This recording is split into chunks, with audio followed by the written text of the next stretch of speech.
Shalom,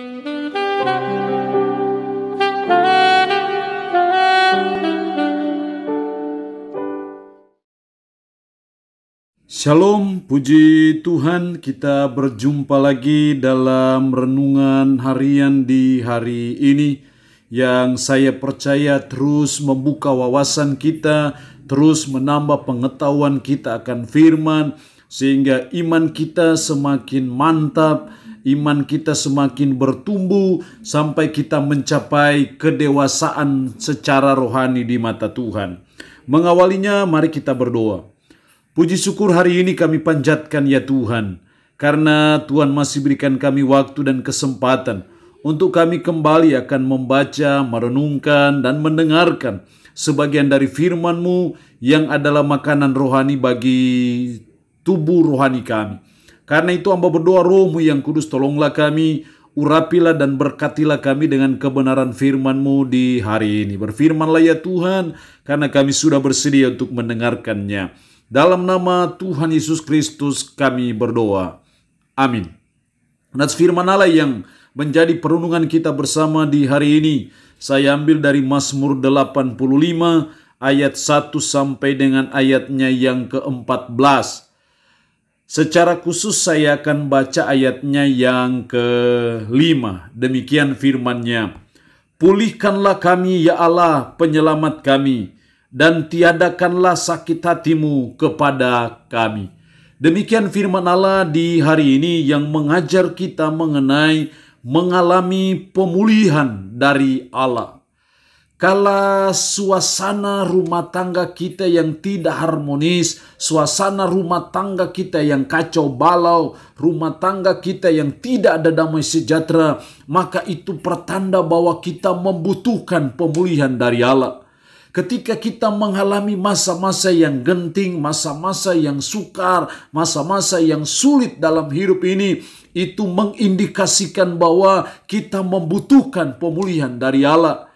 Ketika segala hal menjadi susah, segala hal itu tertutup, maka itu berarti bahwa kita butuh pemulihan dari Allah. Seperti yang dialami oleh umat Israel ketika mereka mengalami masa-masa yang sukar. Mereka meminta supaya Allah memulihkan mereka. Ayat 5, pulihkanlah kami ya Allah, penyelamat kami. Itu juga yang harusnya menjadi doa kita, menjadi kerinduan kita sebagai umat, sebagai orang percaya, supaya kita mengalami pemulihan dari Allah. Lalu pertanyaannya adalah, gimana caranya supaya kita bisa mengalami pemulihan dari Allah? Apakah yang harus kita buat? Apakah yang harus kita usahakan? Apakah yang harus kita kerjakan? Supaya kita boleh mengalami pemulihan yang datangnya dari Allah. Dari Mazmur 85 ini saya belajar dan menemukan 3 hal yang dituntut dari saudara dan saya supaya kita mengalami pemulihan dari Allah. Dalam ayat 2 sampai dengan ayatnya yang keempat, Engkau telah berkenan kepada tanah-Mu ya Tuhan, telah memulihkan keadaan Yakub. Engkau telah mengampuni kesalahan umat-Mu, telah menutupi segala dosa mereka.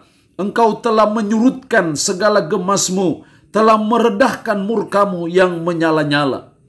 Perhatikan ayat 3, Engkau telah mengampuni kesalahan umat-Mu, telah menutupi segala dosa mereka. Kenapa Tuhan mengampuni kesalahan umat, menutupi segala dosa mereka? Karena mereka bertobat dari dosa-dosa mereka.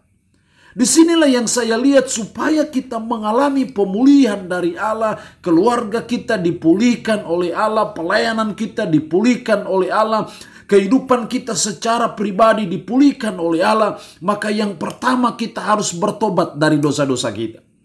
Dosa seringkali mendatangkan masa-masa yang sukar dalam hidup kita. Dosa seringkali menciptakan atmosfer yang tidak menyenangkan dalam rumah tangga kita, dalam hal apa saja.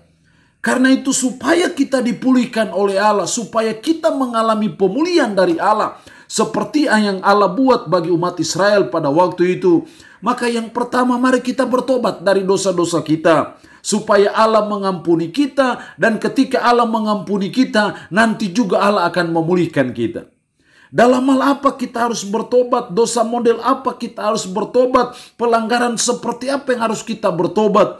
Mari kita diagnosa diri kita masing-masing. Kita evaluasi diri kita masing-masing. Dan jika didapati bahwa kita ada salah, ada dosa yang kita sembunyikan, yang kita biarkan, maka kita harus bertobat dari dosa-dosa kita. Maka saya percaya itu cara supaya kita mengalami pemulihan dari Allah. Yang kedua, dalam ayatnya yang kelima, pulihkanlah kami ya Allah, penyelamat kami, dan tiadakanlah sakit hatimu kepada kami. Pulihkanlah kami ya Allah. Ini adalah doa umat pada waktu itu yang meminta Tuhan memulihkan mereka.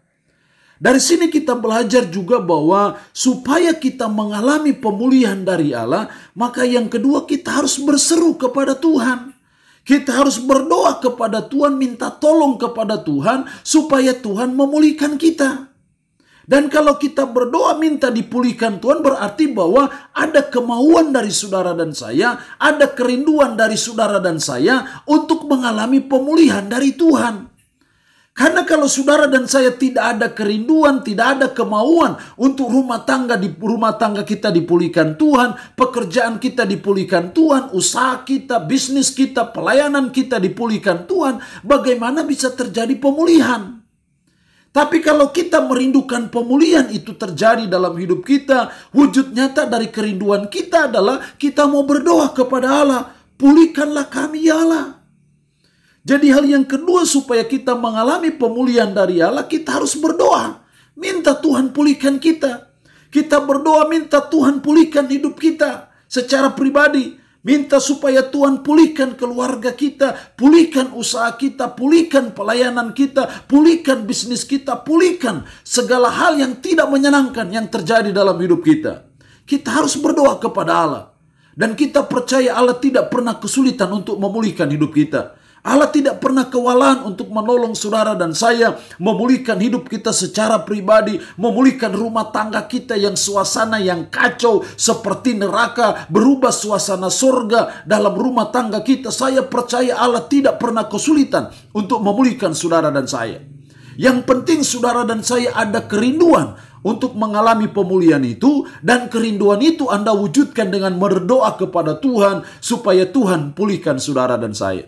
Saya percaya hanya Tuhan yang bisa memulihkan kita dari situasi yang tidak enak, dari situasi yang tidak menyenangkan, dari atmosfer seperti neraka yang penuh kebencian, dendam, iri satu dengan yang lain, penuh perselisihan satu dengan yang lain, tidak ada damai sejahtera satu dengan yang lain. Maka kita perlu supaya Allah memulihkan saudara dan saya. Dan hal yang kedua supaya kita mengalami pemulihan, kita harus berdoa kepada Allah, pulihkanlah kami ya Allah. Seperti umat Israel, mereka berdoa kepada Allah.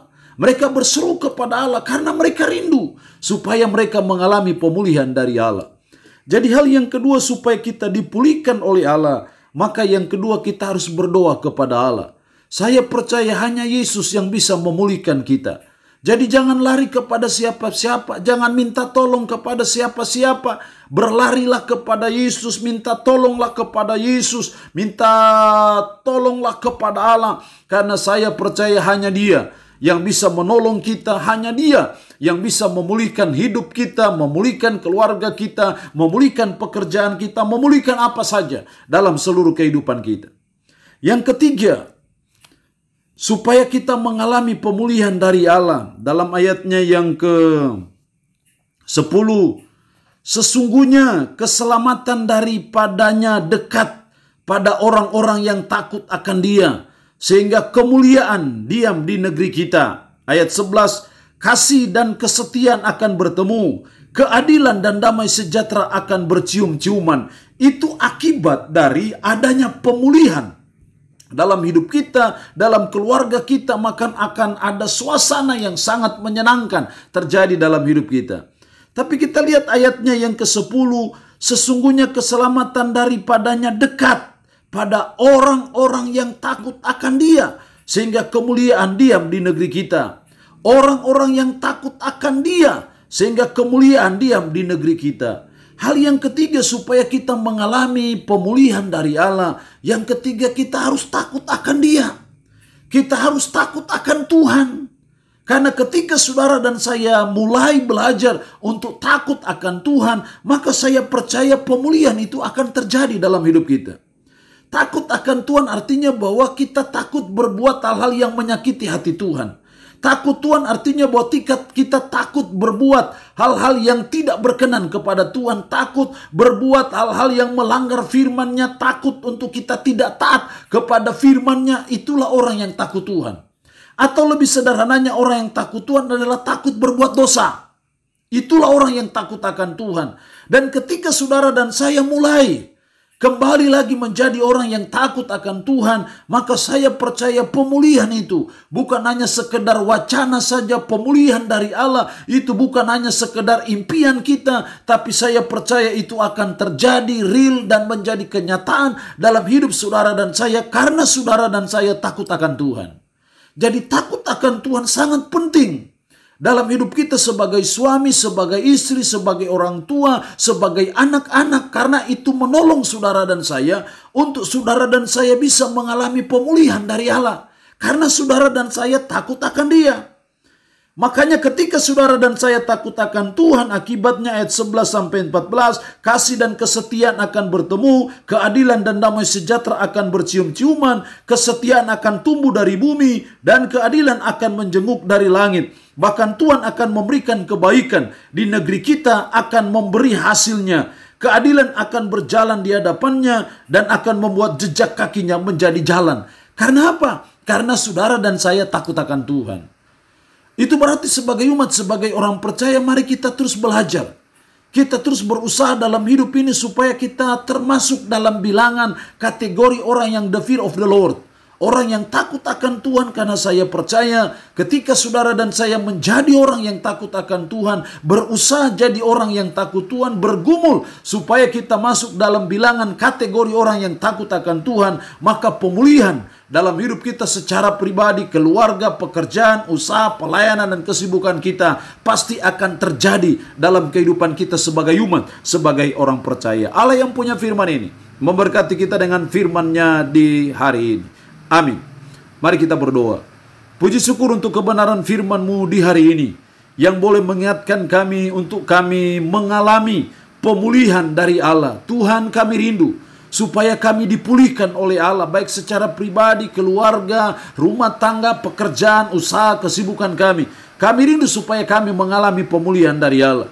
Supaya kami mengalami pemulihan dari Allah, tolonglah kami supaya kami bertobat dari dosa-dosa kami. Tolong kami supaya kami berdoa, minta tolong kepada Allah untuk kami mengalami pemulihan. Dan tolonglah supaya kami menjadi orang yang takut akan Tuhan, sehingga pemulihan akan terjadi dalam hidup kami. Roh-Mu yang kudus menanamkan, memeteraikan firman Allah dalam hati dan pikiran kami, menyanggupkan kami untuk kami bisa memperlakukannya dalam hidup kami sehari-hari. Hamba mohon berkat-Mu bagi umat-Mu yang boleh mendengarkan renungan harian di hari ini. Berkat jasmani, berkat kekuatan, berkat umur panjang Tuhan anugerahkan bagi mereka. Umat-Mu yang sakit, hamba berdoa dalam nama Yesus, Tuhan lawat, Tuhan jamah, dan Tuhan berikan kesembuhan dari sakit penyakit yang diderita.